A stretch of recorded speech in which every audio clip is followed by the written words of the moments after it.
Welcome to the Professional Priestess Podcast, the place where medicine carriers learn to hold wealth, visibility, and devotion without contraction. Together, let's part the veil and meet the humans behind the magic. Speak to the oracles walking their divine path of service, and the alchemists transmuting density into divinity, all while navigating a very human experience. Together, we will explore shadows and sovereignty, sex and spirit. We will go deep into your soulpreneur business as initiation and visibility as reclamation. I'm your host, Lindsay Schroeder, professional priestess and spiritual mentor for leaders, healers, and those called to take their place at the forefront of the feminine revolution. Every episode is a transmission, every conversation an activation. Welcome to Season 2. This is your invitation to remembrance. Welcome to the show, Brandy Walker. Every facet of my audience, be that already a magical practitioner or priestess themselves or spiritually curious and everywhere in between, is going to really perk up their ears when they hear the background of your story and then when they hear where this conversation's going to go. Because as we talked just a little bit about before we started recording, I really personally feel that this is an important direction, not just for us in our industries, but for the planet in general, for people to get to receive and find and benefit and see their licensed support and their more formal medical support, mental health support, understanding not only this side, but actually self-representing. I have both of these sides. Here's my synergy, and where is yours? So I would love to start this conversation with you just giving us a little bit of background around those two pieces, your formal licensed side and then your, however you identify, magical, woo, spiritual, other than, and kind of how you're bringing those two things together. Mm. Yeah, thank you. So happy to be here. Um, yeah, so I went I went to grad school i- in my early mid 30s when I chose social work. I was working through some stuff in therapy in my own for myself, Uh-huh. and my therapist was this incredible woman, and she said, have you ever thought about being being a therapist? And I had, but uh, the short version of my story is that I kind of felt like a mess. It felt like part of my work somehow, but I wasn't sure, I wasn't Yeah. sure how to make that happen. And I was doing life coaching at the time, but I really, Oh, whether this is true or not, the belief I held was like I needed the letters at the yeah. end of my name, in order to, do the thing. And I chose social work because it felt like a very practical route. Like I could do a Yeah. lot of things. And there was also like the social justice piece that felt important, you know, uh, in terms of equity and, you know, anti um racist, anti-sex. Like I cared about those things Yeah. very deeply. And so I, went that route, but I was already starting, I would say like my spiritual awakening really way opened up my first right before grad school, and um and then getting into grad school. I was already starting to learn about astrology, and that was having a meaningful impact in my life. But I had a psychic aura reading around my first semester of grad school, and it blew me away with it opened me up to past lives and ways in which um things I had not thought about before, even though Yeah. I was always kind of open. I always felt like I want to be, you know if fairies exist, like if angels Yes. exist, like I want to be like I wanna be open to believing them. Mhm. If you have to believe to see, like, I wanna, Yes. be on their level. Um, and but I also had some, like, a little bit of,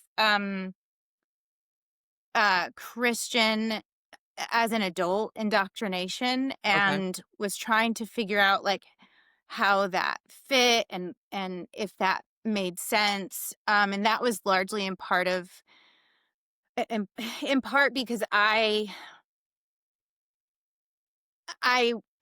had some addiction issues early in adulthood, Uh-huh. and my salvation was very much through, that religion. Okay. It was adaptive. It was helpful for me at that Yeah. time. And I didn't grow up in a religious space, so I came into it and then was kind of surprised by the patriarchal, Yeah. like, underpinnings. I was like, I'm like, "Oh, like, I didn't know that we thought yeah, that." this Like, doesn't "Okay." feel like it fits, and I'm a little Yeah. confused. Yeah. Yeah. Um, so all of it was kind of, integrating, unraveling, at the time. In social work school, I it felt very lonely. Like, I was becoming very interested in these esoteric things, which had been, I think, building over the last couple of years. And I wanted to be that kind of, like, spiritual, you Mm, know, therapist. Like, but not very few people, like, were on yeah. in that realm, and I would say that's changed significantly even in the last 10 years. So I have some questions here. So I really love the part of your story where you're like, I first sought this out like for myself, and then my practitioner was like, "Hey, have you ever considered this?"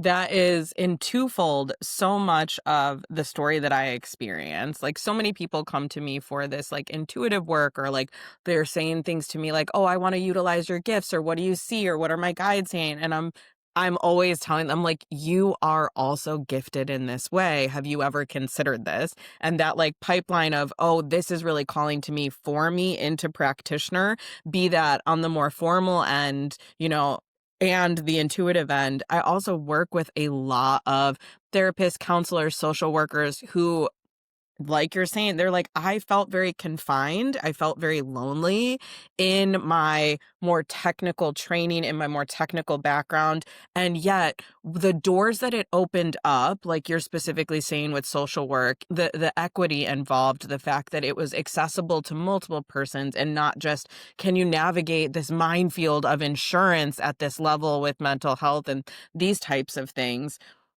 I work with a lot of those people who are like, what do I do? Because I want it to be accessible to the people who really need it. And yet I also have this calling on my heart to be very resourced myself because of what happens when I'm resourced and how I can give back. And yet I also want to not be bound by the limitations of these structures because I am this magical being over here. And these almost like no solution situations that people are in where they're like, I don't know how all of these pieces can work, especially with my soul blueprint.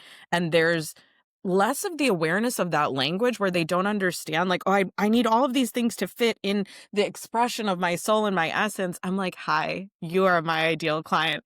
Come on over here and let's like play this wonderful magical game and like flip it on its head of like what looks like an unsolvable problem is actually like the most beautiful experience because there is a perfect way for this to go with your soul blueprint. And that was one of the things that I saw in your field just from TikTok, like watching a single video of you on TikTok. I was like, "Oh, that's really cool." I rarely get to, like, just come across someone who's put all those pieces in the place and seen the threads, and I was like, "I wanna have a conversation with you about that," because a lot of that is the work that I do with other clients, and I'm seeing it almost on the mirror side of, like, you did that, and now with clients, you're going, "Hey, we can bridge these 2 spaces, that we don't just have to talk coping mechanisms and how you handle what you've been through. And it's not all just like past focused, that there was this you looking forward side by side with clients that I saw immediately in your energy field of,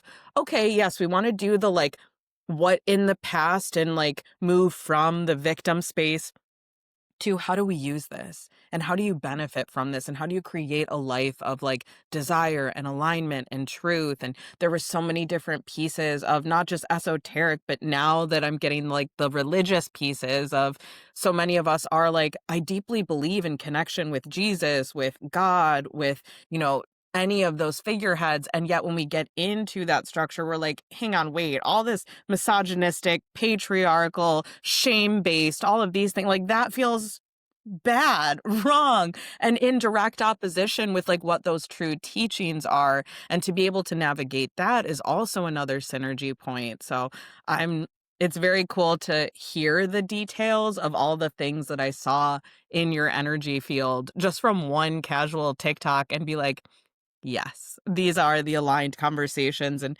being able to pick those out from the ethers and enjoy the internet in that way. I know there's so much difficulty and negativity with social media and the internet and this massive reach and AI, and I really have like continued to ground down the benefit of it because with where you physically are, with where I physically am, there's so many people I get to have these conversations with that I would have never found if organic in person bumping into each other, casually hearing you at a coffee shop talking about what you like it the slice of the pie to get there would have been so small. So I'm really grateful that a flick of a TikTok video can lead to conversations like this. So thank you for sharing the like buildup of your story, bringing us to this place of merging these two things. I want to hear so much more about those first few clients where you're like, okay, like this is who I am and this is what I'm doing and how that was received and how you've been growing that like merge skill set to be able to be both of these things in such a beautiful dance together. My first job out of um, grad school was working as an offsite therapist with 95% with kids. Mm. And we weren't doing a lot of esoteric, like Yeah. Reiki. Mhm. I I have really it's been important to me to meet people where they are. And so I don't go super spiritual unless that's what you came for, Yeah. unless you have expressed that you're open to that. I'm not trying to like put my stuff on any of my clients, but I'll tell you kind of one way that this comes up. I was in a session the other day and I had the sense to ask a question and it made sense at first and then it didn't, and then I was just like, let me just ask this in Yeah. case. And they were answering the question. And then they kind of said, like, oh, I know that's not why you asked the question. And I was like, actually, Mm. I didn't know why I asked the question. I just, was following my intuition. And they were like, this is why you have the job you do, Mm. which is very Yeah. validating. But like, this is a client where we're not we're not going super spiritual. Yeah. Um, but they're seeing me follow my intuitive impulses and Mm. trusting myself, and that's both therapeutic and Yeah. it all blends together. Yeah. How has so you mentioned Reiki. Do you have Reiki attunements and utilize Reiki in some of your sessions? Yeah, so I went through a year-long program Oh, to become cool. a Reiki master teacher last last school year, from a practitioner in Maryland who's amazing. Mm. Um, and I now use mostly Reiki in like as like psychotherapeutic Reiki. So I'll use it um in sessions with clients, usually while we're just like having like Yeah. regular talk therapy. But if they're open, do you want me to share some Reiki while while we're talking about this like intense thing? And Yeah. um the feedback has always been like, I feel so much better. Yeah. So it's cool to like have that work through me. Yeah. I also have Reiki attunements and a master attunement. I have attuned others. I I typically don't work with just Reiki on its own. It's been so long since I've done just like an individual Reiki session, very similar to what you're saying. It's kind of like this soothing blanket that we put around people while we're doing so many other things, where we're like, this will just kind of like soften and help and support. But I do really feel like Reiki is the gateway drug, the gateway energy healing, the starter point of I heard in a TV show one time that like butter knife is like the gateway knife and it like brings you to the other knife. And I really feel that way about Reiki, that because it is a technical attunement and there's a certification and there's a process and it's a system that others have followed, many of us who have our own energy healing modalities like in there find it as like you were saying with I got to have the letters behind my name. Like there has to be some form of structure to like what I'm doing, cuz at the beginning just like using your energy healing or tapping into any specific energy healing or moving to a quantum healer or elemental healer, you're just like, it's so overwhelming that I don't know how to start or where to start, and nobody can really, like, tell you exactly how to birth your own modality. That, like, Reiki tends to be the, like, first stepping stone that many of us are like, "Oh, yeah, that's a solid place to land." So I'm really curious to hear from you if your energy healing has started to expand after you received your Reiki attunements, and if you're finding that you run energy in ways beyond tapping into that like specific thread of Reiki energy healing, and if that's something that you're like interested in growing for yourself. Hmm. Yeah, that's an interesting question. I feel like I was connected to energy healing of some sort before.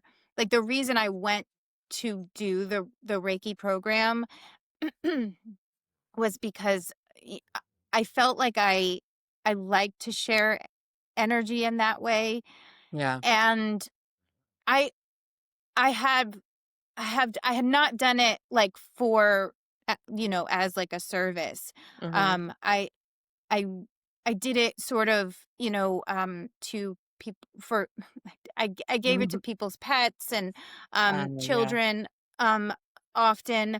I you know, I w- I don't know that I what I will say is over the last year I've been really connecting with my body in a way that Yeah. I hadn't before, and I'm sure that had something to do with Reiki. It Mhm. also had to do with my own journey of being a person who mostly lived in my head for a long Yeah. time, and realizing that sort of psychosomatic, connection, and feeling like our emotions are held in our body. It's all related to trauma. Like, I was recently trained. I don't know if you're familiar with EMDR, Yeah. um, Oh, but yes. yeah, Yeah. yeah.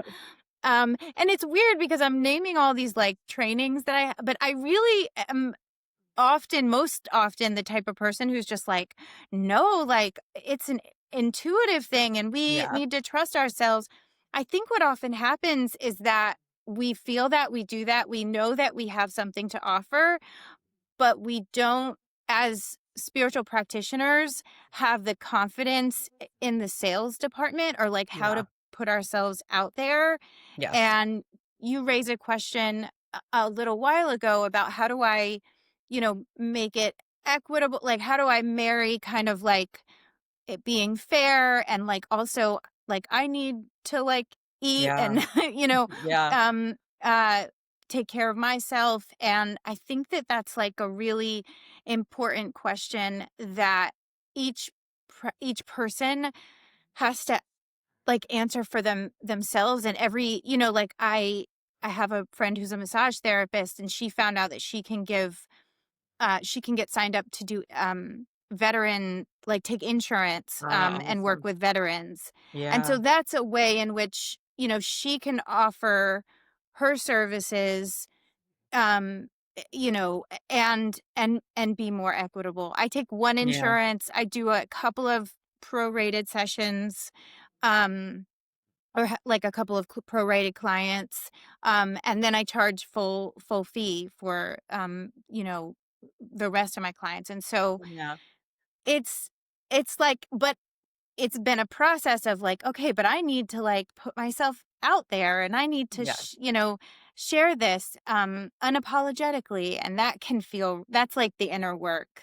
Yes, yes, and especially for those of us who have wombs. I know we touched a little bit on this with the religious, like the being in a colonized place, being in a patriarchal society, being in a place that you're like, "Oh yeah, my throat has been so like, oh, this is the tiny little space that you can share." And I feel like it just whittles down so much when you are both someone who has a womb and grew up in this space and place, someone who is now speaking to spirituality. There's also the added layer of like, there is this stigma about charging for spiritual services, charging for mental health services, charging to like support people. Also, we see so many people, unfortunately, in these spaces building codependent relationships for the price tag that comes along with that. And that's something that's really a foundational part of my practice and is so unique to my practice in comparison to a lot of other people under this umbrella of like coaching, where I'm really focused on you not needing me to do the work that we're doing once we're done with the work that we're doing. Although a lot of my clients come back after a certain amount of time when they're ready to like, okay, now I'm ready to go to the next, I'm ready to understand it at this base, or new gifts have opened up. How do I integrate? But that I am really intentional that we're not building these codependent relationships that are just based off of a consistent, what a lot of people are calling this like, scalable money, where you're bringing in this consistent price tag from these certain people. And we're not utilizing the fact that we have healing offerings to hook people and just have them continue to be paying to stay in the same space, that we are really looking beyond the coping and looking to like integrate and embody and digest and have it be for that individual person. So it is something that all of us face of like, how do I give so freely? Because when you are called to do this type of work, it's because you're called to help. It's because you're called to serve. And yet we live in a world where you do need money to eat and you need money to put a roof over your head. And there's just so many different pieces. And with those of us who are launching our own industries, so to speak, I really feel like that's something that you're doing, this like synergy between these two very, at one point, separate pieces, and you're bringing them together. That is, how do I market that? And how do I offer sales in that? And how do I find equity in that? And how do I make sure that I'm still serving, yet also like, and there's just so many pieces, and once again, that, like, unsolvable puzzle that can be so heavy on our hearts and yet can also be, like, such a joy when you look at it in a different way. And I really I really see you putting those pieces together in this, like, joyful way of, like, "I'm not exactly sure how I'm gonna do it, but I'm figuring it out," and it is for others, and it is this thing that is on the heart to give to others in this way. And so I'm excited to spotlight it because I think it's really important for other practitioners to see, "Oh, wow, I can bring all the pieces of myself to my work." And it might be separate types of work, the like work where, I take insurance or have this licensure. And then sometimes my clients from over here jump into clients over here after a certain amount of time, and sometimes vice versa. And sometimes people only come in for one sector, and really just finding this way to express authentically through the throat chakra to the ethers who and what we are, and find those aligned clients and figure out, how do I navigate a sales process in a way that feels really trauma informed and feels really considerate of the other person. It is focused on more than just the money of it, but that isn't getting caught by that, oh, we should just give our services away because it's a helping service. Hmm. Yeah, Yeah. absolutely. I think that's it's a delicate balance, Yeah. and I think that we can figure that out, you doing our own, you know, inner work. Like for me, it's meditation, asking my guides, and I say, I mean, I don't know if that's something that like I do feel like I'm like connecting with, Yeah. ancestors, guides, and whether it's in my in my psyche, or, it like it doesn't matter because it feel like the wisdom I'm receiving feels meaningful, if that makes sense. Yeah, definitely. But I think everybody has their own way of doing that. Mhm.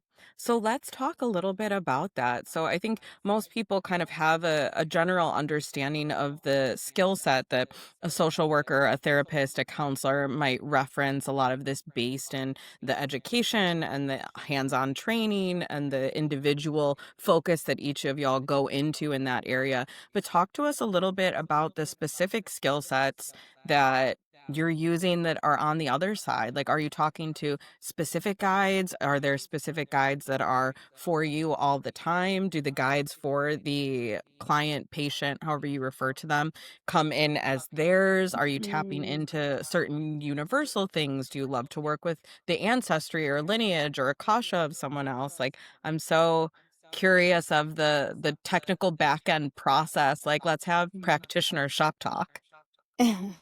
Well, I offer therapy and I offer coaching, and with coaching, I feel like I can unmask a bit and Yeah. be full, like, what you're you know what you're Yeah. getting, and I we might be a little bit more goal oriented, but I've sort of over the years developed two processes that I will work with depending on the client. So one is creating like a blueprint, like, are we going to do inner child work? Are we going to do shadow work? Are we going to like, connect with your ancestors?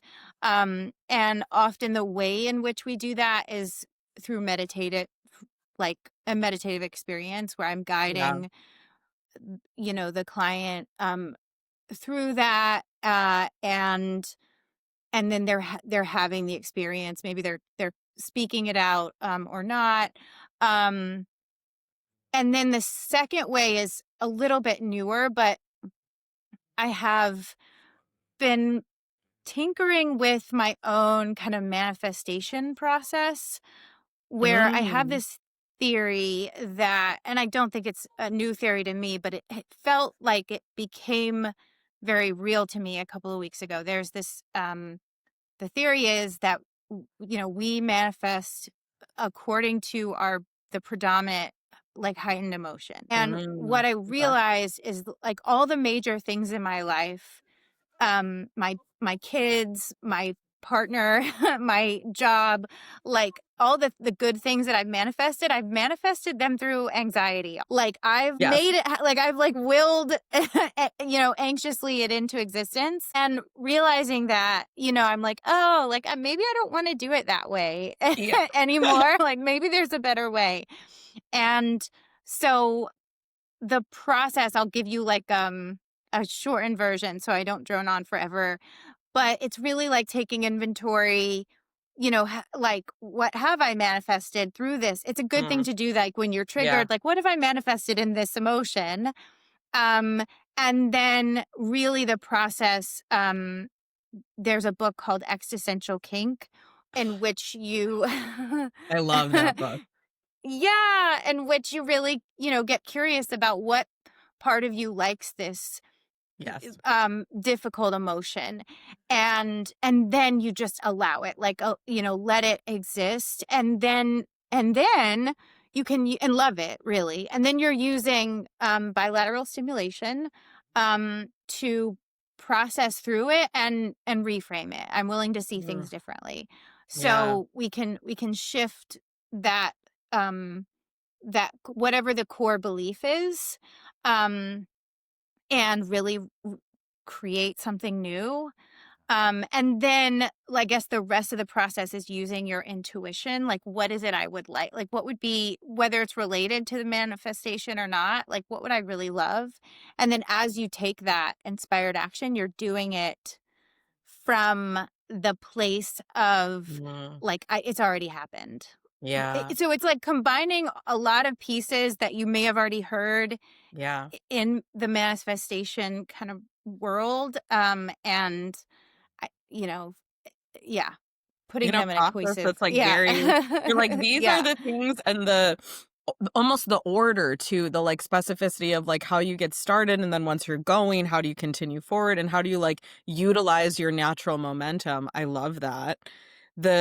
The first thing that really jumped out to me that I think is really important to spotlight for everybody, practitioner and even just, like, spiritually curious individual, that you're speaking to manifestation outside of this coveted high vibrational state. Because a lot of us don't necessarily associate anxiety with the, like, ideal Disney princess arms up state. And I think that's very important to point out to people that manifestation has been, for lack of a better term, bastardized in this way of like, oh, if you're not feeling perfect and wonderful and luscious and like you're in your lingerie with your juicy grapefruit, manifesting, it's not going to work. And like, that's not true. Like, many of us manifest from places like anxiety, like grief. I don't know if anybody's ever watched a witch movie or witch show or like even Harry Potter type stuff, but your magic can often come from these more difficult states, harder states, heavy states, and manifestation is not just bound to the like, oh, when everything gets perfect, then you'll be able to manifest. That like calling in what you desire and quote unquote making things happen, access to your own magic can be found in every one of these vibrational states. And so I think that was really cool that you're like, I have manifested from anxiety a lot. Now that I'm aware of that, would I ideally like to shift that and be able to manifest from other places? And is that vibrational flavor or tone in any way applied to my manifestations and that curiosity and conversation around it. But I think just validating for people that we can manifest from any space. You do not have to be in the what we call like high vibe or happy space to be able to manifest. And as a soulpreneur mentor, that's been a really important thing that I teach people and train people on that like there will be times in your business, there will be times in your life when you are not Disney princess with your arms up, and you can still make money, and you can still have successful relationships, and you can still be offering your good work to your clients. I use the example with myself that there have been times where I am in the deepest, darkest pits personally around something personally or even something professionally, and I can still give great work to my clients, but it takes a lot of self-awareness and it takes a lot of self-practice to be able to go, okay, what would normally take me 15 minutes to set up and be able to hold this container and do this work might take me an hour. Maybe I need to work with less people. Maybe there's a certain depth that I'm not capable of holding right now because so much of my energy and essence is utilized for my own self. And in my priestess work, it's very important for me to be super clear on that of like, what is my capacity and what are the requirements to prepare for to be able to offer to my clients, to my mentees, the full service and experience in safety and sovereignty and productivity while also not dropping my own self and my own work because I have to give from this place of overflow. And when I'm not overflowing in the magic, it looks a little bit different. And being able to like consciously as well as somatically as well as energetically understand that has been something that I don't think they teach us in these technical educational places and these licensures. And so it is really interesting for me the comparison and the bringing of the two pieces together. 'Cause I meet priestesses who have no licensure, who have no letters, who have no formal and yet the breadth of knowledge and the dedication to the practice and the just self-awareness and power and prowess that it takes to be able to identify like, oh, I'm scanning a client and I'm seeing this childhood trauma, I'm seeing this inner child work, I'm seeing this shadow work, I'm seeing what it will take to be able to support them in alchemy and transmutation and the full check of, am I capable of that now? And am I capable of that for the entirety of the program? And like, can I come to this in this full sovereignty and be able to provide this? So I think the more that we have this crossover and this conversation, and the more we have those of you who have the letters expressing how potent and powerful this other side is, and the more we have the the real deals having these conversations for other people to experience and witness and be able to then select their practitioners with this knowledge and understanding of maybe I'm not just looking for a social worker or a therapist or a counselor. Maybe I am looking for someone who can support me in the shadow work, in the ancestral work. Maybe I am looking for someone who says publicly, yeah, I've manifested a lot from anxiety, and somebody who's like, wow, I've manifested from my grief and I would like to change that, but first being seen, first the acknowledgement, the like you were saying, the loving of those difficult things. We're not looking to get rid of them. We're looking to integrate them and to love them and to be one with them so that we're not bound by them. And I see so much of that in what you're speaking to. And I'm really excited for this birth of this new manifestation process that you're developing. That's really cool. Yeah, I feel like there are, generally speaking, this is probably an overgeneralization, but there are two ways to manifest. If you think about the not having the thing as the obstacle in front of you, you can go over it or you can go through it. And over is sort of like the law of attraction, like stay in Mm, the frequency. It, if it would be uh, I don't think either way is, like, right or wrong. For yeah. some people, um, we're tempted to go, like to get sucked in, 'cause, heavy emotions can be addictive, and Yes. so, for some people, like, I need to go over it. I don't need to go down into the muck, into it. I just need to, like I just stay in the frequency, and that's working for me, and that might just be my preference or my personality, like, everything is okay. As a therapist, like, I tend to, like, be more familiar with my own work and, Yeah. just, inclined to go through, like, "Hey, like, let's go into that and, like, clean the wound Yeah. and, bandage it over, and then we can go through it." Mhm. Um, and so I think that, like yeah, I mean, I think that absolutely we have big emotions for a reason. And I my work, my niche is highly sensitive people because I feel like I very much am one of those people Yeah. who, You're especially like, "I live there." as a kid, Yeah. I didn't know what to do with my emotions, and the adults in my life didn't know what to do with my emotions, and so it was just kind of like, just can you not? Yeah. um, I and wanna talk so more about yeah. that.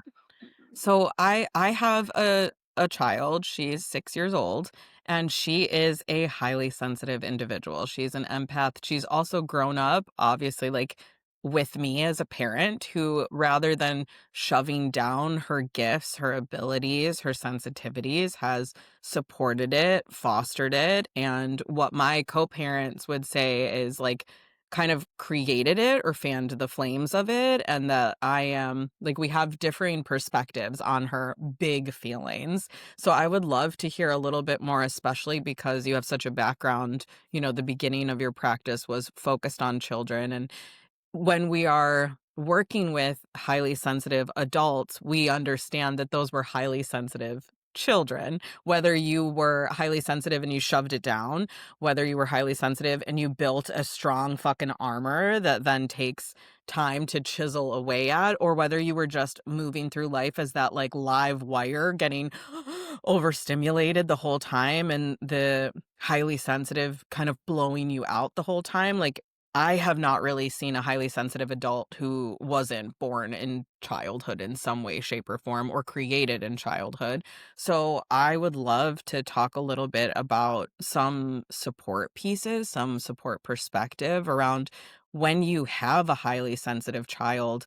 How do we do a better job than the previous generations of acknowledging it, supporting it, languaging it, building structures for them? Like, assisting them instead of doing the, like, what a lot of the boomer parents did, where, like, crying's for babies and shove your emotions down, and you are more successful, you are more ideal when you don't show emotions, when you can just be polite, when you can be seen and not heard, and, like, that for me is I'm undoing so much of that from my own childhood, and I refuse to put those things on her, but in having a co-parenting household that is much more, we'll say muggle, we'll say, bought into just the third dimension, and like the father of my child thinks I'm crazy for calling myself a witch and doesn't think we've gotten into lots of arguments as a family because my child is upset with him that like, so you don't believe in my mommy? And he's like, no, I just don't believe in witches. And she's like, so you don't believe in my mommy? Like she's right there, like she's a real person. And he's like, "No, I just think witches are nonsense, and I think that's silly and stupid that your mother calls herself a witch." And my child is like, "But dad, like, not only am I experiencing magic in my everyday life with my mother, but you also have Santa Claus at your house, you have Elf on the Shelf at your house, you have the Tooth Fairy at your house." So she's so confused because at their house, they're expressing magic is real, and we want you to have this beautiful, magical childhood. And when I'm honest about what magic is real for me and what magic is not real for me, and allowing her to like choose her experience. And I'm like she'll ask me, for instance, I've never told her that Santa Claus is or isn't real. She's like, "Mommy, do you believe in Santa Claus?" And it every time goes back to, "Do you believe in Santa Claus, honey? Like, do you believe in this? You show me where you are, and I will support that belief." But I'm not going to tell her that I don't believe in the tooth fairy that's over at their house. I tell her, if you want to give your teeth to the fae, we're going to go to the forest and we're going to give your teeth to the fae. And like being able to navigate these two perspectives, at my house, we navigate both of them. And at their house, they're like, ours is right and hers is wrong.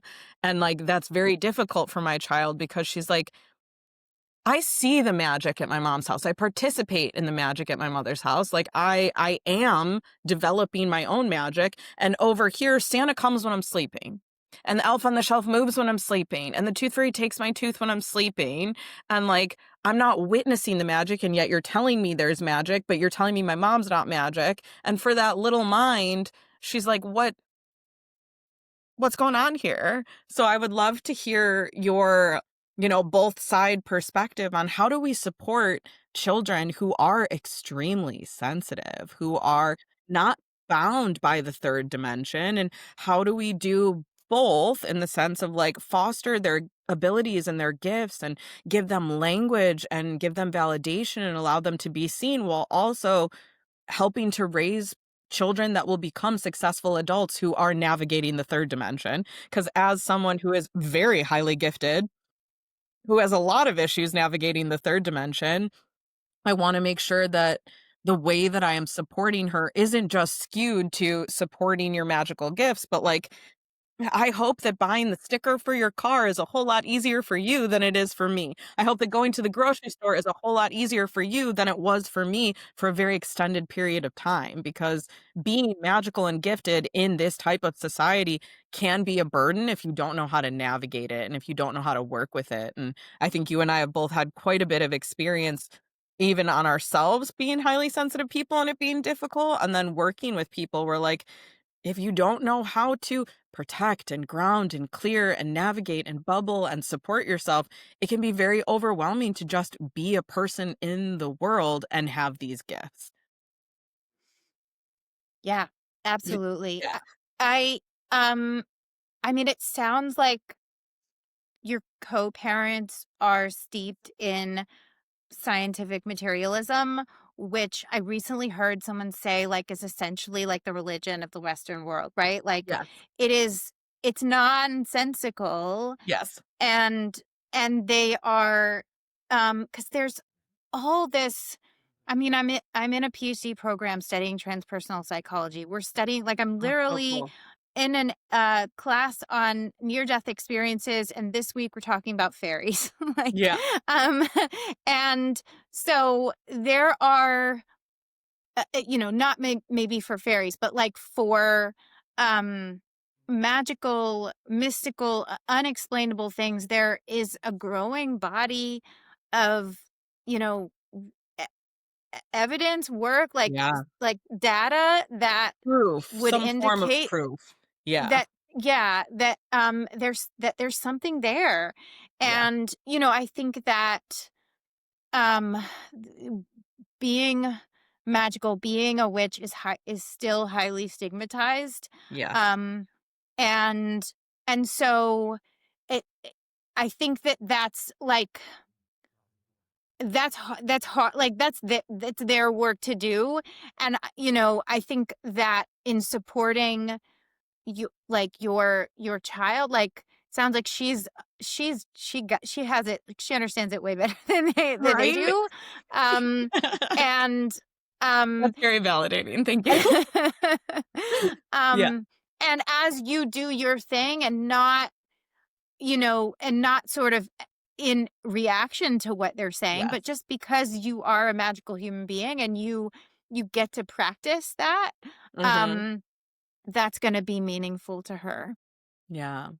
Thank you. We've started to explore taking her to, like, what she refers to as a counselor, and we refer to as, her therapist, and really having that neutral third party who can go, obviously the two of you are not going to agree, but like, how do we navigate the agreement point that we can sit on and support her in that? And a lot of what we're finding is very in aligned with what you're saying, that like, she feels very like, I kind of know what's going on here, and like, I feel very grounded in this. And it's been very important to me to be able to really hear them when they're saying things that they're concerned about, because especially those of us in this practitioner setting, we understand that other people can't meet us deeper than they met themselves. So when they're expressing like, this is what I believe and this is what I feel and this is what I'm fearing, and I'm trying to like get them to understand me, which is so much deeper than what they're expressing, I'm like, okay, I need to meet you and where you are and consider really where you are.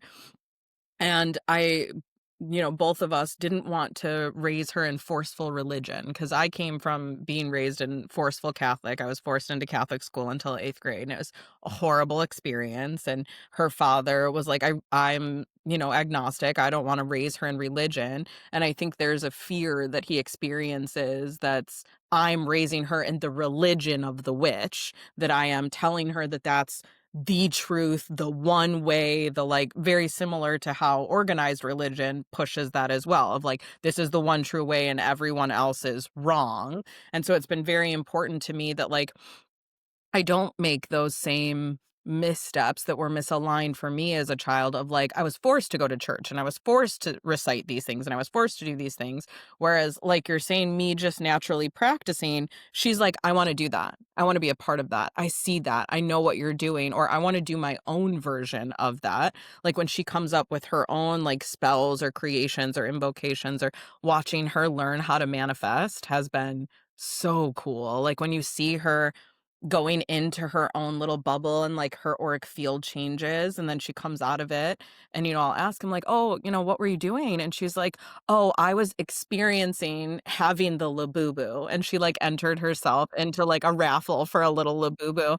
And I was expressing to her, like, after she put her ticket in and her name, like how to get there, like how do you stack the deck in your favor, and how do you like win things like that, how do you manifest? And so I was expressing to her about like experiencing it and feeling it, like how would you feel after they call mommy and say that you won, how are you going to feel when you're opening the box, how are you going to feel when you're holding it, and like expressing that to her just like casually after she throws her ticket in, and then seeing her of her own choice sitting and feeling it and picturing it. And at one point I saw her like go through her current stuffies and find one that's like a similar size and like use it as that personification and hold it and like get the texture in there. And it's just so cool to like see her take these things that are naturally around her, because she'll ask me at times, like when I'm sitting in manifestation, or she's joined me in practices before, just because of her own interest, that like her awareness is so far beyond just the third dimension. Like she gets so much more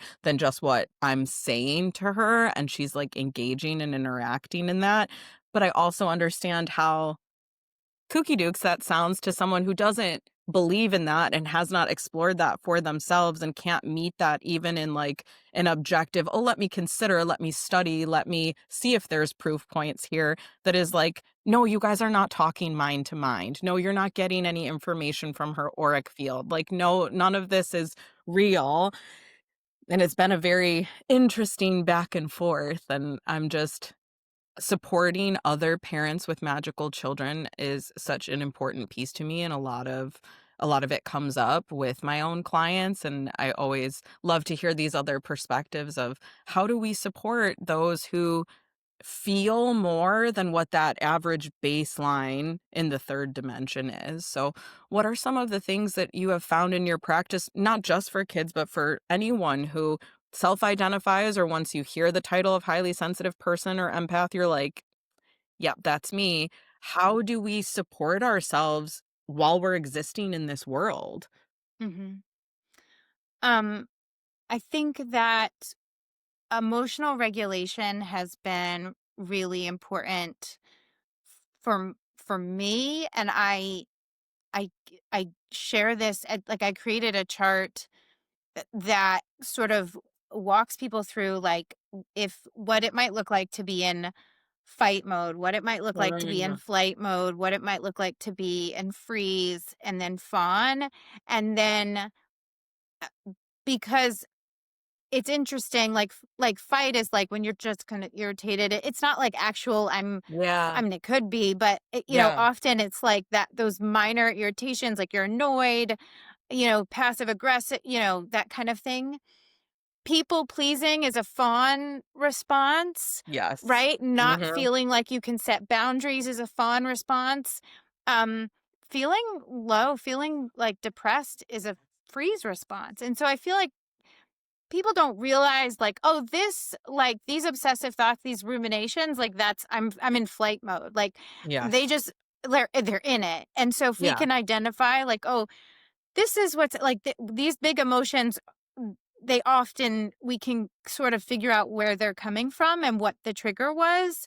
And then the second half of the chart is like, and you can get this, anywhere online, like how do I regulate in flight? How do I regulate Hmm. when I'm in fawn? When we're in freeze or fawn, our nervous system is shut down, right? And so um gentler, slower things are going to be maybe more helpful. We have to kind of turn the nervous system back Hmm. on, which might put us into fight or flight. When we're in fight or flight, our nervous system is stuck on. And so we have to move. Like a gentle Hmm. yoga is like not going to work at that point Yeah. because we're like, we need to like shake or scream or dance, like move it. Yes. And we can be in more than one at the same time. But that's sort of like the first defense is like, how do I get myself back into like a place where I can exist? Yes. um as a highly sensitive person, and and then there's so much coming at us in the world that it can often feel like we're just in that constantly. So it might take like daily practices to Yes. sort of like, what is your way? And then, you know, if there are like stressors that affect your physical health, that affect your like how I'm gonna eat, etc., then that's like a different conversation. Then those Yeah. things need to be addressed first because you can't like I can't regulate Mhm. a nervous system that you know is worried how am I gonna, Yeah. you know um but so that would be like kind of my first thing. I think for kids, and what I was thinking about as you were, and I don't know if this is like a tangent or if this is related, but like I think so often we don't treat kids as like full like Whole people? humans. Yes. Yeah. Yes. And I think I like agree. for like those of us who are in sort of the woo woo spiritual magical places, we often have felt like people are just kind of side eyeing us thinking we're ridiculous. And that I think is actually changing a little bit, but there are some people still doing For that. sure. Yeah. What is helpful is to recognize that that's 100% about them, and our work is growing in confidence in our own practice. Yes. And then it doesn't matter like whatever they're thinking, that's fine. um and then like getting out of those. I had a kid when I was 20, so I raised I've raised, like, 3 different generations because I have Yeah, a wow. 23-year-old, a 14-year-old, and a 6-year-old. Wow. And Yeah. and Spanning and there. s and so I'm like, the younger one's got, like, a way better version of me, like, Yes. it which sucks, but it's just it is what it is, and I think that, like, there is this tendency to be like there was some repair work that I've had to do with my oldest, right? Like, um, I wasn't as regulated. I didn't have I had the sense that, like, you're supposed to listen, and that was, like, the Mhm. mark of a good kid without Yes. really giving them the space to question, their big emotions all the time. And so as we realize, like, oh, like, you're I all that to say, I think you're doing it because you're giving that, it sounds like, to your child, and that's meaningful, like, Yeah. owning who you are and allowing your child to be fully who she is, like, that's beautiful. That is the one thing that the therapist who we met with when we did our, like, parental intake, that was the one big thing that she said, where she was like, regardless of what anyone's perspective is, your co-parents, the other family, myself, anybody, what I'm hearing is that you are extremely confident in who you are and that you represent that to your child, and that that being modeled is far more than what we can, like, say to our children. I can tell my child, "I want you to be who you are, and I want you to figure out who you are, and who you are naturally and intimately and innately is wonderful." But, like, if I'm not living that way, it doesn't land in the same way. So she's like, regardless of, what anybody thinks, like, if this is truly who you are and you're letting it out and you are expressing to her, and I've been very mindful after that conversation to really express to her, like, I understand that you feel that your daddy and your stepmom don't either think like me or respect what I am or share the same perspective, but, like, that's okay. I love who I am, and I know who I am, and I'm really confident in that, and, like, I'm sharing my true self with you, and if it means I have to deal with, like, their projections and their fears and their, like, "Oh, that's not right," because I think a lot of people in that first level are very stuck in the there's a right and there's a wrong, versus the second level graduation of, like, there's right for me and wrong for me, and there's right for you and wrong for you, and that might change at times. Like, I don't desire my co-parents to believe the same things that I do. I'm not like, "Hey, you guys should be witches too." I'm just like, I don't think that you should tell her that it's not a thing when, like, you chose to make a baby with a witch, and you knew I was a witch the whole time, and I haven't I haven't changed, you've changed, and that's very difficult for her because you made this conscious choice, and now that you are developing another family, because he's been very clear with me that, like, I am not his family, that he has a family over there, and that's very difficult for my child who's like, "Well, where do I fit in then? Am I only family part of the time when I'm with him, but when I'm with you, I'm not family?" And his broad strokes generalizations of expressing his own feelings, I don't think he's really meeting them as deeply as he could for her, because he's like, "God, your mom is just such a weirdo, like, can't you just be normal?" He says that to me all the time, that, like, I make everything so difficult because I'm just not normal, and I'm like, but you knew I wasn't normal. Like, you knew that long before we had a child together, and so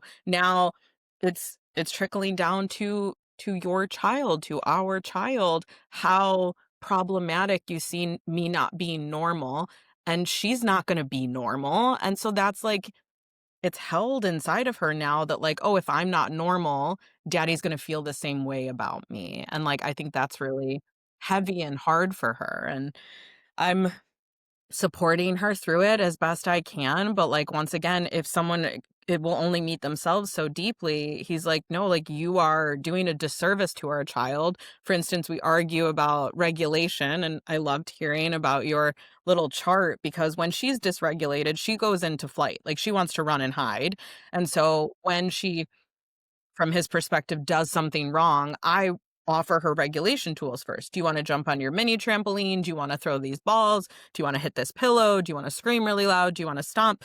So that she can get it out and come back down. And then she's able to, like, hear us and talk to us. And he says that I'm rewarding her poor behavior.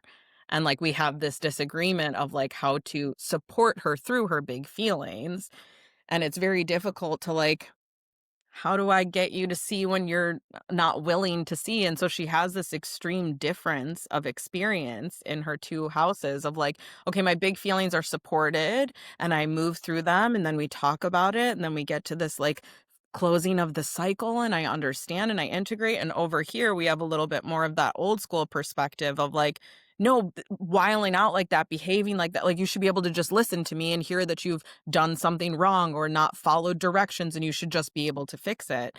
And I'm like, the going back and forth is making it even more difficult. Whereas I think if she navigated that all the time, it might become a little bit easier for her. But she's like, I know what it's like to have my flight response supported, brought down, and then have the conversation. Then I really understand what's going on. And I'm talked to like a whole person versus just a child who's meant to behave. And I'm like, whew, little girl, you're dealing with so much and you're 6. Mhm. I think that, you know, in terms of, uh,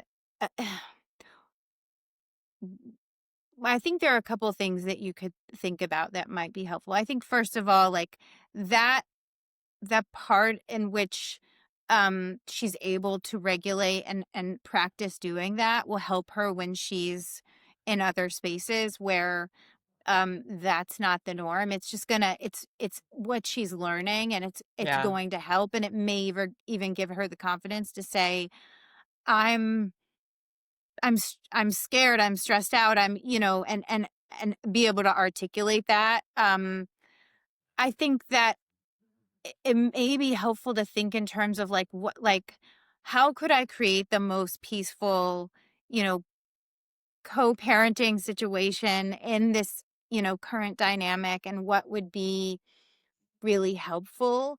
Um and and just sort of almost like a like, because I think when we get stuck in these dynamics, it's easy to think like the other person can never change.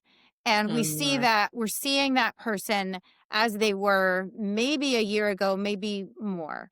Um, and so, I think in terms of like from a metaphysical manifestation lens, like there's a place for like, I'm just gonna trust that, like, it's almost like going over. Like, Yeah. I'm not gonna focus so much on this part that I don't like, that I can't, because I don't have anything. I can't change it. I can't change him. Yeah.